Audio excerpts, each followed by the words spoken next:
저는 가끔 제 의지와 상관없이 제가 통제할 수 없는 극단적인 판단을 할 때가 있습니다. 어느 순간 약으로는 통제가 안 되는 지점이 오더라고요. 그래서 저는 그럴 때마다 정신병원에 스스로 자의 입원을 합니다. 벌써 입원이 3번째인데요.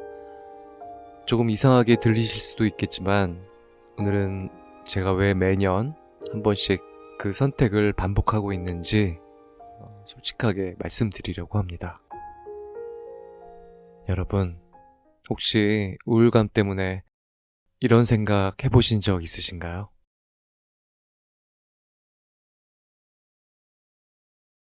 저도 처음에는 그렇게 망설이다가요.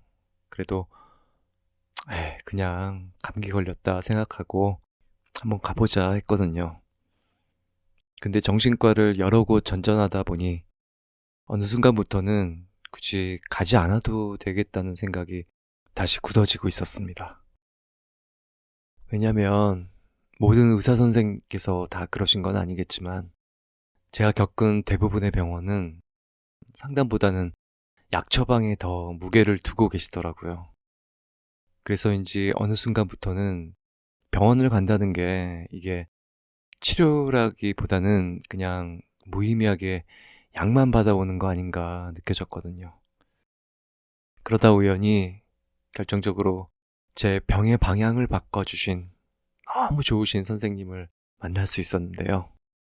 지금 연세가 많으셔서 은퇴하셨지만 제게 청소를 권해주셨던 분이셨고요. 느낌표 치료법도 가르쳐 주셨고, 이 느낌표 치료법은요, 화면 오른쪽 상단 지난 영상에서 참고해 주시면 됩니다. 그리고 그 선생님께서 나는 병식이 중요하다라고 말씀해 주셨는데요. 그 한마디가 정말 지금까지도 제 마음에 깊이 남아 있습니다. 병식이라는 의미가 말 그대로 병을 인식한다는 뜻인데요. 내 안의 병을 내가 인정하고 알아차리는 거래요. 그 과정이 있는 사람과 없는 사람의 차이가 분명 크다고 합니다. 그 전까지의 저는 괜찮은 날이 조금만 이어지면 금방 착각을 하곤 했거든요. 이제 다 나은 건가? 그 생각이 드는 순간 병원을 미루기 시작했고요. 제가 마치 아무 문제 없는 사람인 것처럼 여기저기 욕심부리고 진짜 나를 돌아보지도 못하면서 또 착각하면서 살게 되더라고요. 그러다 보면 또 어느 순간 다시 깊이 가라앉아 있는 겁니다. 그래서 요즘은 완벽한 치료를 기대하기보다는 적어도 내가 아직 괜찮은 상태가 아니라는 걸 잊지 않기 위해서요. 약이라도 가끔 받아가지고 오는데요. 이게 치료라기보다는 어떤 최소한의 유지다 생각하고 있습니다. 아무래도 약이라는 게 저한텐 근본적인 해결책이 아니라는 생각이 들더라고요. 그게 아까 말씀드린 병식의 차원이지 약이 제 병을 고쳐줄 거라고는 기대는 안 하고 있습니다. 근데 문제는요, 한두 해 정도는 아무 일 없이 잘 지내다가도 가끔 예고 없이 극심한 우울과 공황이 심하게 밀려올 때가 있거든요. 평소에는 내 안의 우울증을 어떤 하나의 상태로 받아들이고 친구처럼 다독이면서 지내다가도 그 순간이 오면 저도 모르게 제가 통제할 수 없는 극단적인 판단을 할 때가 옵니다. 어느 순간 약으로는 통제가 안 되는 지점이 찾아오더라고요. 담당 선생님께서는 그럴 땐 혼자 있지 말고 꼭 주변에 누군가와 함께 있어야 한다고 하셨지만 마땅히 그런 사람이 없다면 부담 갖지 말고 언제든지 입원하라고 하셨거든요. 제가 딸이 하나 있긴 한데요. 그 아이에게 부담을 주고 싶진 않더라고요. 제 이런 마음을 부모로서 보여준다는 게 쉽지가 않았습니다. 그래서 아주 가끔 어쩔 수 없이 이번처럼 혼자서 자의 입원을 할 때가 있습니다. 평균적으로 보면 짧으면 1년, 길면 한 2년 정도? 그 사이에 한 번은 입원하는 것 같아요. 처음에는 제 의지로 정신병원에 입원한다는 게 쉽지는 않았습니다. 병원에 가면 철창 속에 있을 것 같고, 밥 먹는 것도 아래 배식구로 밀어 넣어줄 것 같고, 왠지 영화 보면 그런 거 나오잖아요. 그 특유의 차갑고 삭막한 느낌. 그것도 그렇고요. 정신병원 입원하면 제가 미친 사람 취급당하는 것 같고요. 그 시선이 아니더라도 내가 정신병원에 들어가야 한다는 사실을, 그걸 막상 내가 받아들인다는 게 쉽지가 않았습니다. 근데 여기서 엉뚱하게도 제가 청소 일을 하면서요, 입원에 대한 자신감을 얻었다는 건데요. 무슨 얘기냐면요, 버려진 쓰레기가 공간을 어지럽히듯이 내 안에 내가 내팽겨둔 우울과 공황이 내 이성과 감정을 마비시키면 나도 나를 한번 분리수거해도 되겠다는 생각이 문득 들었습니다. 아무리 닦아도 지워지지 않는 얼룩이 있잖아요. 그럴 땐 전문 세제를 사용하는 게 어쩌면 당연한 일이겠다. 전혀 이상한 일이 아니다. 지금은 내 마음 청소할 때다. 그 마음으로 지난 한 2주 동안 병원에 잘 다녀왔고요.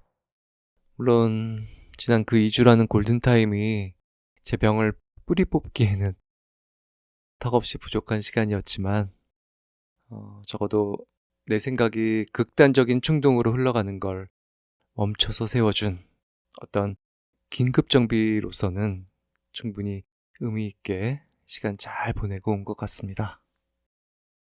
자, 그리고 참고로 입원에 대해서 몇 가지 말씀드리면요. 사실 비용이 좀 문제인데요. 정신과 치료가 실비보험이나 일반 보험에서 보장이 안 되다 보니 비용을 생각하지 않을 수가 없거든요. 그 점 때문에 혼자 버티다가 극단적인 상황으로 번지는 경우가 많다고 하더라고요. 근데 건강보험은 적용이 되니까 그래도 내가 순간적인 잘못된 판단으로 죽는 것보다는 낫잖아요. 새 삶의 비용으로 생각하고 있습니다. 사실 치료적인 면에서는 입원이랑 통원은 딱히 큰 차이는 없더라고요. 다만 저처럼 자살 충동을 느낄 때면 입원이 안전하긴 합니다. 그 점 말고는 딱히 입원할 필요는 없을 것 같은데, 근데요, 이 부분은 어디까지나 다분히 제 경우에 한해서 드리는 말씀입니다. 병원에는 의사 선생님과 간호사님 뿐만 아니라 보호사님도 있고요. 그리고 사회복지사님, 그리고 심리 상담해 주시는 분까지 이렇게 여러 선생님들께서 제 삶을 붙잡아 주셨는데요. 이 영상을 빌어 다시 한번 고개 숙여 감사드립니다.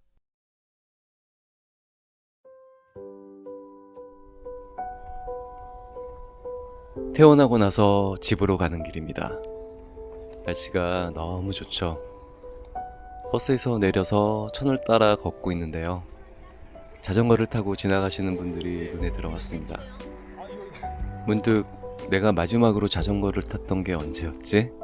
생각해보니 초등학교 때 아버지가 사주셨던 자전거 이후로는 기억이 잘 나질 않더라고요.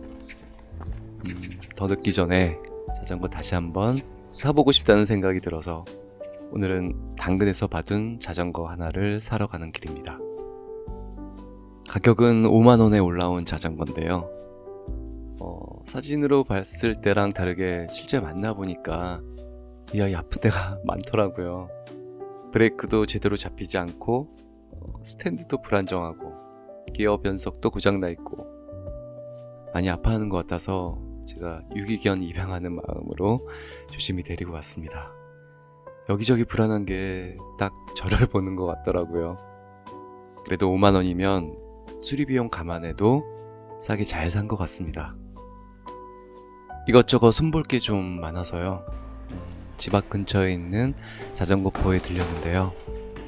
여기 대표님이 25살이시고 직원분은 고등학생. 이분들 하는 말이 자전거가 좋은 이유가 적당한 속도로 가되 주변을 둘러보면서 갈 수 있어서 좋다. 주변을 둘러보되 뒤는 돌아보지 않는다. 그래서 좋대요. 이 말이 너무 좋은 거예요. 생각이 너무 기특하고 예뻐서 이런저런 얘기 듣고 있노라니 알고 보니까 대표님이 자전거 매니아들 사이에서는 이미 아이돌 같은 존재였더라고요. 인플루언서였던 거예요. 인플루언서라서가 아니라 친구들 생각이 너무 크고 좋아서 제가 첫눈에 반해버렸습니다. 며칠 뒤에 다시 들릴 일이 생겨서 빈손으로 오기가 좀 뭐해서요. 피자 좀 사왔습니다. 저는 노력파예요. 저는 중고등학교 때 자전거 타던 걸 돌이켜보면은 걸어 다녔던 기억이 거의 없는 것 같아요. 비 올 때도 타고 항상. 너도 예전에 그랬을 거 아니야? 저는 엄마가 6살, 5살 때부터 비 오는 날에 자전거를 끌고 나갔대요. 왜 좋아요? 자전거 누가 만약에 물어보면 저도 자전거에 왜 미쳤어요? 지금 미친 거잖아. 그죠, 어떻게 그죠, 보면 왜 미친 거야 제가 도대체? 운동을 되게 많이 해봤거든요. 자전거 타기 전에는 자전거가 좋은 이유가 어느 정도 속도 있게 달릴 수 있는데 주변을 볼 수 있어서 좋고. 예, 제가 그때 맞죠? 주변을 볼 수 있어서 좋고 주변을 볼 수 있지만 뒤는 돌아보지 않는다. 자전거가 그 얘기가 계속 뇌리에 남는 거예요. 삶을 자전거처럼 살면 딱 좋겠다라는 생각을 했습니다.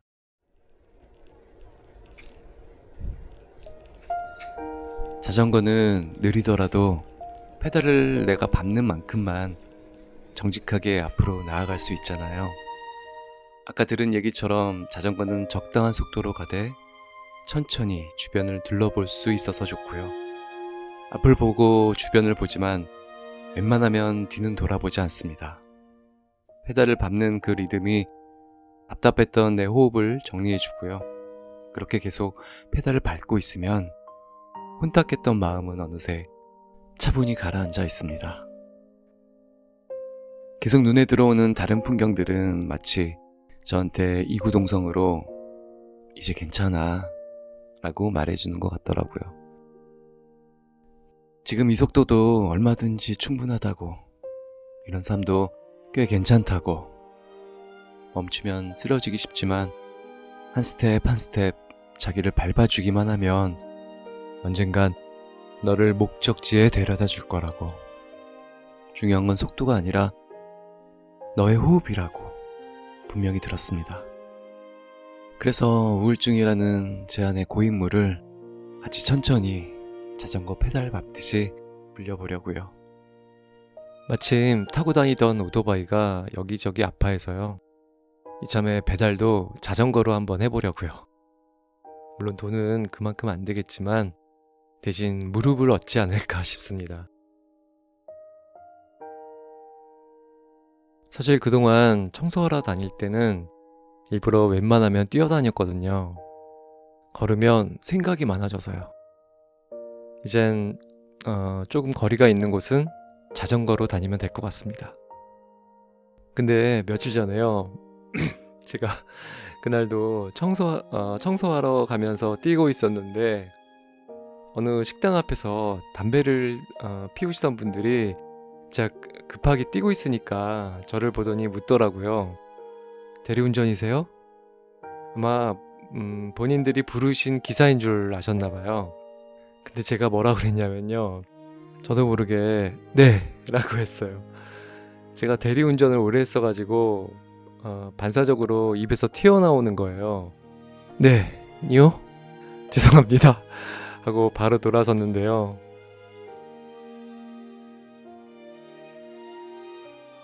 그리고 얼마 전에 어느 고마우신 구독자님께서요.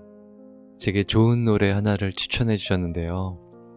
악뮤의 기쁨, 슬픔, 아름다운 마음입니다. 얼마 전에 나온 찬혁이의 따끈따끈한 신곡이더라고요. 여러분 꼭 한번 들어보세요. 가사가 진짜 너무 좋더라고요. 기쁨 뒤에 슬픔이 오는 건 아름다운 마음이래요. 쫓아내지 말고 품어주면 아주 예쁜 돌이 된대요. 그리고 너의 웃음과 조화로운 너의 눈물, 이보다 더 좋은 것은 없대요.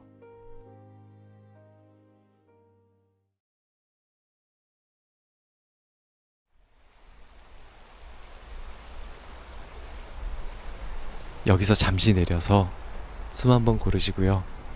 조금만 쉬어가셨으면 좋겠습니다. 주변도 한번 천천히 둘러보시고요.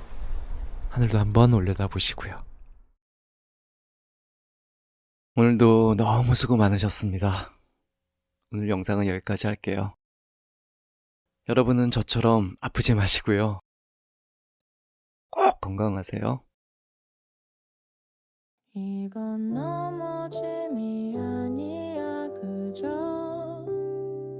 모두가 한 번쯤은 지나야 하는 어떤 길 위에 있을 뿐이야 지금 너의 자리가 잠시 거기일 뿐이야